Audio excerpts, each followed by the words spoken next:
So what is blood spatter analysis? Let's begin by defining what blood spatter analysis is. Blood spatter analysis involves studying the size, shape, and distribution of blood stains found at a crime scene. By carefully examining these stains, forensic experts can gather information about the origin, movement, and manner of injury.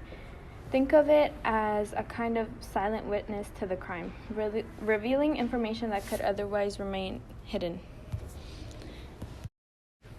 Before we dive into how blood splatter analysis work, let's first look at the different types of blood stains you may encounter.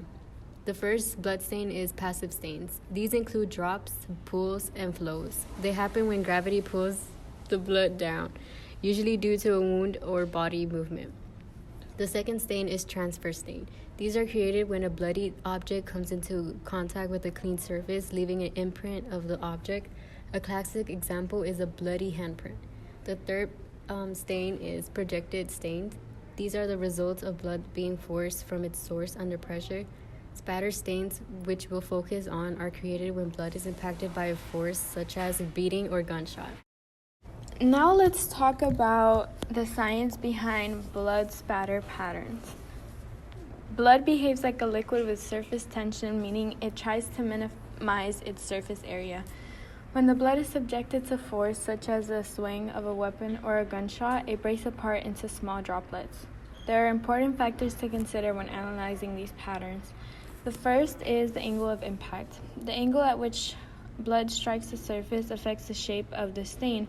For example, a droplet striking at 90 degrees angle will create a near circular stain, while at a lower angle, it will create an elongated shape. This can help forensic experts determine the position of the victim or assailant. Velocity. The force used to cause the blood to spatter can help determine the type of weapon or method used. Low velocity spatter typically occurs from a dripping or passive wound, while high velocity spatter, often associated with gunshots, can produce mist-like stain. Examples of blood spatter patterns. Let's look at some examples of common blood spatter patterns. The first one is high velocity spatter. These are fine droplets, often mist-like in appearance, caused by forces such as gunshots or explosions. The size of the droplets can help investigators understand the type of injury. The second example is medium velocity spatter. These droplets are larger and usually result from blunt force trauma, like being stuck with a bat or heavy object.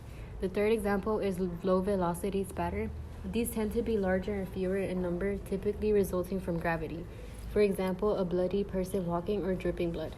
The last example, arterial spurting, is when blood is pumped from a severe artery. It creates a distinctive pattern of spurted stains with a regular interval, usually with a high volume of blood. Real-world case example. Let's take a look at a real-world example to understand how blood spatter analysis works in practice. In a famous case, a forensic analyst was able to determine the sequence of events in a homicide simply by studying the blood stains. Based on the angle of the blood droplets, the expert was able to conclude that the victim was attacked first from the front, then turned and tried to flee, with the attacker following closely behind. Challenges in blood spatter analysis. While blood spatter analysis can provide valuable insights, it is not without its challenges. Environmental factors like wind, surface texture, or even the type of clothing the victim was wearing can alter blood stains, making interpretation more complex. Additionally, human error or misinterpretation of the evidence can lead to incorrect conclusions. Conclusion. To conclude, blood spatter analysis is a vital tool in the forensic toolbox, helping investigators piece together the events of a crime. By carefully examining blood patterns, experts can reconstruct what happened, where it happened, and even who was involved. Thank you for your attention.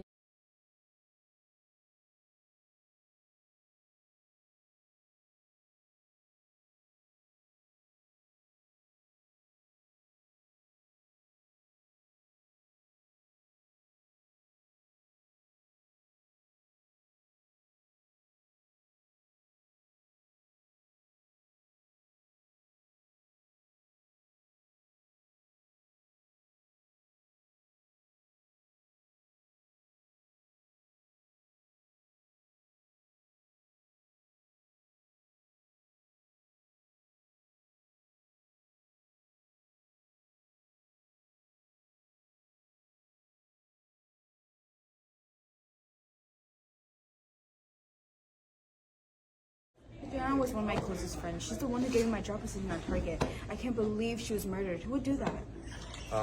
Honestly, I don't really miss her. She was kind of a bad person, and I think maybe the world was better off like this. I didn't do it though, and I don't know who did it, but I feel like maybe this is better for society. Adriana very well. She was my boss at Target. I met her 4 years ago.